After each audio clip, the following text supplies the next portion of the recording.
म्हातारे, ए म्हातारे, आहेस का ग, की मेलीस इतक्यातच? शरदनी झोपलेल्या आईला विचारले. आहे, एवढ्या लवकर मी तुला सुटकेचा श्वास नाही घेऊ देणार, आणि मेली तरी परत येईन भूत बनून तुझ्या मानगुटीवर बसायला. हळूच डोळे उघडत म्हातारी म्हणजे शरदची आई म्हणाली. दोघेही मनसोक्त हसले या वाक्यावर. आई आणि मुलाच्यातील असे संवाद नेहमीचेच. मोहिनीला त्याची इतक्या वर्षात सवय झाली होती. चला, माय लेकरांचे प्रेमळ संवाद झाले असतील तर उठा, आता चहा करते आहे, पिऊन घ्या. सासूला हळूच जागेवर बसवत मोहिनी म्हणाली. सविताताईंना म्हणजे शरदच्या आईला कॅन्सरचं निदान झालं होतं, आणि तेही शेवटच्या टप्प्यावर. शाळेत शिक्षिका असलेल्या सविताताई प्रकृतीने एकदम धडधाकट आणि ठणठणीत होत्या. 35-40 वर्षाच्या सरकारी शाळेतल्या नोकरीत अत्यंत शिस्तप्रिय, रोखठोक पण तितक्याच प्रेमळ स्वभावाच्या शिक्षिका म्हणून त्या परिचित होत्या. विनोदाची उत्तम जाण आणि आयुष्यात आलेल्या कुठल्याही संकटाला अगदी हसत हसत सामोरे जाण्याची त्यांची वृत्ती होती. नोकरीचे रुटीन सांभाळून त्यांनी प्रकृती पण उत्तम ठेवली होती. त्या नेहमी म्हणत की शारीरिक शिक्षण शिकवणारी शिक्षिका जर सुदृढ नसेल तर मुलांना काय डोंबलं गोडी लावणार शारीरिक स्वास्थ्याची. शाळेत विविध खेळ, कवायती हे सर्व करताना शेवटपर्यंत त्यांनी स्वतःला एकदम फिट ठेवले होते. सविताताईंना स्वतःचं मूल नव्हतं म्हणून शरद लहान असताना त्यांनी त्याला दत्तक घेतले होते. पण शरद साधारणतः 10 वर्षाचा असताना सविताताईंचा नवरा वारला. असे असताना सुद्धा सविताताईंनी अत्यंत प्रेमाने आणि जबाबदारीने शरदला वाढवले. शरदलाही आईचे फार प्रेम होते. एवढंच नाही तर शरदला जेव्हा समजले की सविताताई आपल्या जन्मदाती नाहीत, त्यांच्या पोटी आपण जन्म घेतलेला नाही, तरी सुद्धा त्याचे आईबद्दलचे प्रेम आणि आदर कमी झाले नाही, उलट अधिकच वाढलं. आता तो विचार करू लागला की आपल्याला अनाथ म्हणूनच आयुष्य काढावे लागले असते, पण ह्या माऊलीने आपले मूल म्हणून आपल्याला वाढवले, शिकवले आणि एका उंचीवर नेऊन ठेवले. या भावनेने तो नेहमीच गहिवरून यायचा. आपल्यावर ह्या माऊलीचे अनंत उपकार आहेत, त्यामुळे ते या जन्मात तरी फिटणार नाहीत, असेही तो म्हणायचा. पुढे शरदनी लग्न केले, ते सुद्धा मोहिनी सोबत. तीही अनाथ, त्यामुळे सविताताईंच्या रूपाने तिला सुद्धा सासूपेक्षाही एक आई आणि अत्यंत चांगली मैत्रीण मिळाली होती. शरद एक सरकारी उच्च अधिकारी होता आणि त्याची बायको मोहिनीकडेही खूप कलागुण होते. अनाथ आश्रमात वाढलेली मोहिनी तिथे राहून शिवणकाम शिकली होती, त्यामुळे मोहिनीने पुढे रस घेऊन शिवणकामातच प्रावीण्य मिळवले आणि त्याच कलेचा उपयोग करून स्वतःचं एक बुटीक देखील सुरू केलं. सर्व काही अगदी सुरळीत चालू होतं. कमतरता एकच गोष्टीची होती, ती म्हणजे लग्नाच्या 10 वर्षानंतर सुद्धा शरद आणि मोहिनी यांना मूल बाळ झालं नव्हतं. सगळे उपचार करून झाले, परंतु त्यात काही यश मिळत नव्हते. त्यामुळे शरद आणि मोहिनीने आपल्या मनाची तयारी केली होती. स्वतःला समजावले होते की आता आपण आईबाबा होऊ शकणार नाहीत. पण हीच गोष्ट सविताताईंनी फार मनाला लावून घेतली होती. मोहिनी आणि शरद त्यांची खूप समजूत काढायचे, म्हणायचे की देवाची अशीच इच्छा असेल की आम्ही देखील एखादे बाळ दत्तक घ्यावे. पण सविताताईंना ही गोष्ट पटत नव्हती. त्यांना राहून राहून वाटायचे की आपल्याला मूल होऊ शकले नाही, आपल्या दत्तक मुलाच्या नशिबी पण तेच दुर्दैव आलं. सविताताईंचे कॅन्सरचे वाढलेले दुखणे आणि मनात सातत्याने हा एकच विचार, त्यामुळे त्यांची प्रकृती जास्तच खालावली. त्यामुळे एके दिवशी सकाळीच सविताताई हे जग सोडून निघून गेल्या. सविताताईंच्या जाण्याने पुन्हा एकदा शरद आणि मोहिनीला अनाथ झाल्यासारखे वाटत होते. शरदने आपल्या आईचे अंत्यसंस्कार तसे मरणानंतरचे सर्व विधी केले, पण सविताताईंच्या 10व्याला कावळ्याने त्यांच्या पिंडाला स्पर्श केला नाही. तेव्हा शरद आणि मोहिनी त्या पिंडाजवळ गेले आणि म्हणाले, आम्ही तुझ्या सर्व इच्छा पूर्ण करू. असे म्हटल्याबरोबर कावळ्याने पिंडाला स्पर्श केला. त्यानंतर 13वे कार्य झाले. हळूहळू असेच दिवस निघून गेले. शरद आणि मोहिनी दोघांनीही स्वतःला सावरले होते, कारण आपापल्या कामात आणि व्यवसायात त्यांना लक्ष घालणे भाग होते. 13व्या नंतर साधारणतः 2 ते 3 आठवडे उलटले असतील, तेव्हाच एक दिवस बुटीकमध्येच मोहिनीला अचानक चक्कर आली. बरेच दिवस चाललेले आईचे दुखणे आणि मानसिक तणाव यामुळे नाही म्हटलं तरी मोहिनीच्या तब्येतीवर परिणाम झाला होता. त्यातच आईच्या जाण्याचे दुःख, त्यामुळे अनाथ झाल्याची भावना आणि मासिक पाळीची अनियमितता, अर्थात प्रत्येक महिन्याला तिच्या तारखा मागे पुढे होत होत्या. पण ती गोष्ट तिने एवढी गांभीर्याने घेतली नव्हती. पण एक दिवस सकाळी स्वयंपाक करत असताना तिला खूप मळमळायला लागले. उलटी झाली तेव्हा डॉक्टरांकडे जाऊन चेकअप करून घेण्याचे ठरले. तिच्या गायनोकॉलॉजिस्ट डॉक्टर मंजिरी यांच्या क्लिनिकच्या कन्सल्टिंग रूममध्ये शरद बसला होता.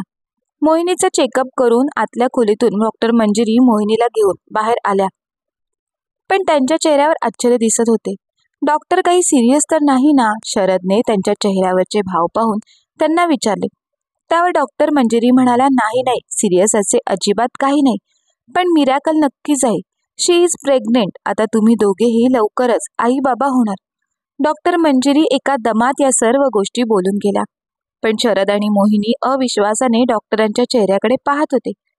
पण पण हे कसं शक्य आहे डॉक्टर? मोहिनी आणि शरदच्या चेहऱ्यावर अजूनही प्रश्नचिन्ह होते. मी म्हटलं आहे ना की हे एक मिरॅकल आहे. मोहिनीच्या या आधीच्या सर्व टेस्ट आणि ट्रीटमेंटवरून वारंवार हे सिद्ध झाले होते की तिला गर्भधारणा होऊ शकत नाही. आपण या क्षेत्रातल्या सर्व तज्ज्ञ डॉक्टरांकडून तिची तपासणी करून घेतली आणि तिच्यावर उपचार सुद्धा करून घेतले, परंतु त्यामध्ये आपल्याला यश आले नाही. शेवटी सर्वांचे एकमत झाले होते आणि लॅब रिपोर्ट्स पण तेच सांगतात. तरीही शक्य झालं आहे. त्यामुळे मला वाटते आता का आणि कसे यापेक्षाही पोटातल्या बाळाची आणि आईची काळजी घेणे जास्त महत्वाचे आहे, नाही का? डॉक्टर मंजिरींनी चर्चेला पूर्णविराम देत म्हटले. त्यानंतर शरद आणि मोहिनी दोघेही खूप आनंदात घरी आले, पण त्यांना तितकेच वाईटही वाटले. आपली आई सविताताई असताना जर ही बातमी मिळाली असती तर निदान मृत्यूसमयी तरी त्यांना समाधान मिळाले असते. सविताताईंना जाऊन आता 3 महिने झाले होते. एका रविवारी सकाळीच शरद आणि मोहिनीने त्यांची खोली आवरायला काढली. अर्थात त्यांना कॅन्सर झाला आहे समजल्यापासून वेळच मिळाला नव्हता. काय सामान ठेवायचं आहे आणि काय टाकायचं आहे हे पाहणे आवश्यक होते. सविताताईंची खोली आवरताना त्यांच्या टेबलच्या खणातील सविताताईंची डायरी शरदने बाहेर काढली. सविताताईंना रोज डायरी लिहिण्याची सवय होती हे त्याला माहीत होतं, पण संस्कारच असे होते की इतक्या वर्षात त्यांनी कधीच त्यांची कोणतीही डायरी उघडली देखील नव्हती. पण आज मात्र तो डायरी भोवती घुटमळला. आईची डायरी उघडावी की नाही या दुधू आणि काहीशा अपराधी मनस्थितीमध्ये त्याने डायरी उघडली. कॅन्सरचे निदान झाल्यापासून शेवटच्या 3 महिन्यात फारसे लिखाण नव्हतेच, पण शेवटची पाने चालत असताना मृत्यू अगोदर 1 दिवस अगोदर सविताताईंनी जे लिखाण करून ठेवले होते ते त्याला मिळाले. त्यामध्ये काय लिहिले असेल या विचाराने दोघेही नवरा बायको तो मजकूर वाचू लागले. त्यामध्ये सविताताईंनी लिहिले होते, कॅन्सरने सर्व शरीर पोखरल्यासारखाचा भास होतोय. असं वाटतंय की कॅन्सरचा हा विषारी सर्प शरीराचा एक एक अवयव गिळतोय. त्यामुळे आता होणारा त्रास मला सहन होत नाही. इतकी वर्ष प्रयत्नपूर्वक सांभाळलेल्या तब्येतीचे बुरुज ढासळताना पाहून मनाला खूप वेदना होतात. मनाची दुर्बलता त्यात अजून भर टाकते ते निराळेच. पण राहून राहून एकच गोष्टीचे वाईट वाटते, शरद आणि मोहिनीचे स्वतःचं बाळ नाही. त्यांना वाटत असेल की मला माहीत नाही, पण डॉक्टर मंजिरीच्या क्लिनिकचे सगळे रिपोर्ट मी नुसते पाहिलेच नाही तर डॉक्टर प्रभूंकडे जाऊन त्या सर्व रिपोर्टची खातरजमा देखील करून घेतली आहे. त्यामध्ये असं स्पष्ट लिहिलेलं आहे की मोहिनीला बाळ होणे शक्य नाही. त्यामुळे एक स्त्री म्हणून तिला काय आणि कसे वाटत असेल हे फक्त मीच समजू शकते. मुलगी खरंच गुणाची आणि धीराची आहे. तिच्या मनातला वेदना ती कधीही चेहऱ्यावर दाखवत नाही.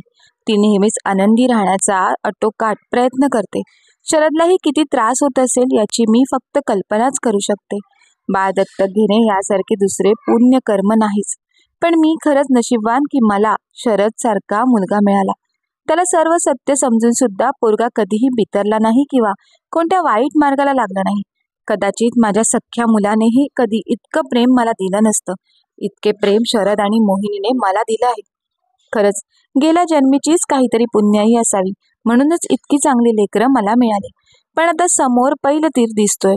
रोज स्वप्ने पडतात की कोणीतरी मला अलगद उचलून घेऊन जात आहे. रोज झोपताना डोळे मिटले तर ते उघडतील की नाही याची शाश्वती नाही.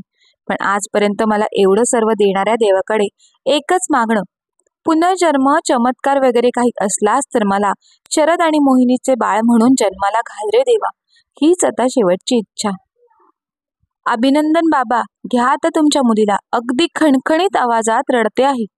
त्या लहानगीला शरदच्या हातात देत हॉस्पिटलमधील नर्स म्हणाली.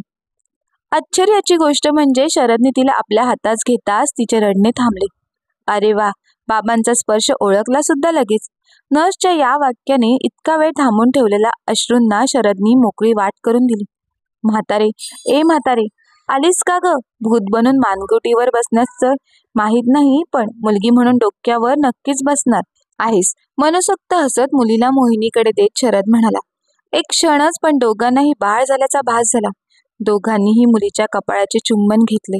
कदाचित ऋण फिटले होते आणि शेवटची इच्छा पूर्ण झाली होती. मित्र आणि मैत्रिणींनो, तुम्हाला ही कथा आवडली असेल तर कथेला लाईक करा, शेअर करा आणि कथा कशी वाटली ते आम्हाला कमेंट्स करून नक्की कळवा. अशाच नवनवीन कथा ऐकण्यासाठी तुम्ही अजूनही आपल्या चॅनलला सबस्क्राईब केलं नसेल तर सबस्क्राईब करायला मात्र विसरू नका. धन्यवाद.